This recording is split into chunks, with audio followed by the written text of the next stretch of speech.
Cherchez dans le secret la gloire de Dieu. Mes enfants bien-aimés, paix à vous. Je suis présent ici au milieu de vous. S'il vous était donné de me voir, certainement vous me diriez comme Pierre, Jacques et Jean sur le Tabor, « Il est bon pour nous de rester ici. » Et comme eux, vous me demanderiez de dresser autant de tentes que vous êtes, pour continuer à jouir de ce bonheur que ma compagnie procure aux âmes. Mais vous devez croire sans voir, pour que votre foi vous rende digne de la récompense au paradis. Je veux vous rappeler aujourd'hui ce que Jean-Baptiste disait à ceux qui le prévenaient que je baptisais sur l'autre rive du Jourdain. Il est nécessaire que lui grandisse et que moi je diminue. Jean entendait par cela cacher le plus possible l'importance de son action pour confirmer la supériorité absolue de la mienne, et en outre, il présentait comme imminente la fin de sa mission. S'il est vrai que je pourrais dire à ceux d'entre vous qui voient passer les années et la vieillesse s'avancer, « Laisse les jeunes poursuivre ton chemin, et que celui qui t'est proche grandisse et prenne ta place. Et toi, retire-toi avec simplicité et bonté, pour qu'avec davantage de recueillement et de prière, tu puisses préparer ta rencontre avec le Seigneur. » C'est cependant à tous que je voudrais répéter les paroles de Jean, dans leur sens le plus authentique. Il est vraiment nécessaire de savoir diminuer, de savoir devenir toujours plus petit pour que le Seigneur puisse agir librement et grandir en vous et en toutes les âmes. Combien m'est chère cette petitesse spirituelle d'âme qui, loin de se créer des problèmes qui souvent semblent insolubles, se plonge dans mon cœur, apprenant de moi l'humilité de la vie et tirant de moi la force de continuer à faire le bien. Il est beau de vous voir tous unis comme des frères, mais c'est encore plus beau si vous, dans le comportement de vos frères, vous savez apercevoir seulement les vertus, tandis que vous êtes disposés à reconnaître promptement vos erreurs et à vous humilier.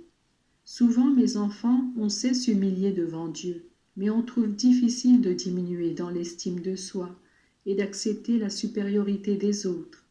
Il doit y avoir un effort commun, une sorte de compétition pour devenir le plus petit. Qu'est-ce que cela vaut d'avoir le dessus? Que vaut de chercher votre affirmation et non, au contraire, le triomphe du Seigneur?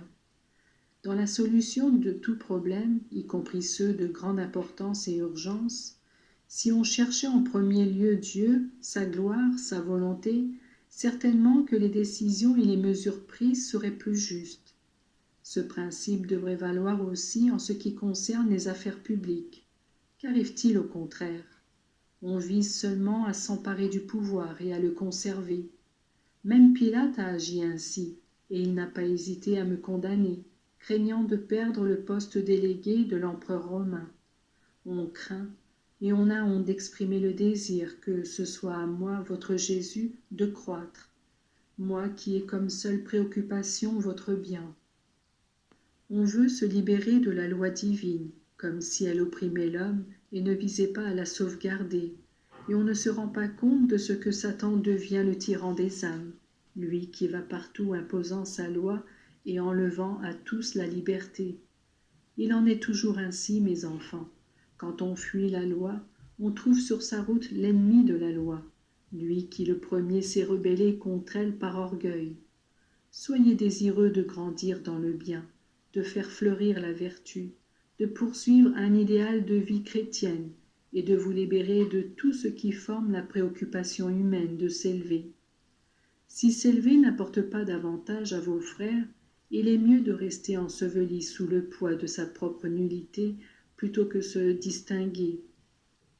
Mes enfants, votre tâche est grande, vous devez être comme un ostensoir. Que voyez-vous quand la très sainte Eucharistie est exposée? Vous voyez un peu de pain, mais vous savez que c'est votre Jésus, qui, caché sous les voiles eucharistiques, se présente à vous. Ainsi doit-il en être pour vous. Celui qui y pense, celui qui vit près de vous, celui qui vous aime, doit m'apercevoir. Pourquoi est-ce que je vous veux ainsi? Parce que je vous veux grand pour toujours.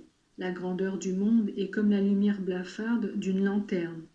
La grandeur qui vous vient de votre petitesse acceptée et aimée est comme la lumière du soleil qui vous illumine, vous éclaire, vous réchauffe et vous rend fécond. Sachez prier avec foi et avec humilité. Les tentes que vous désireriez, moi je vous les procure, et votre cœur sera mon tabernacle, et partout où vous serez, je pourrai communiquer avec vous.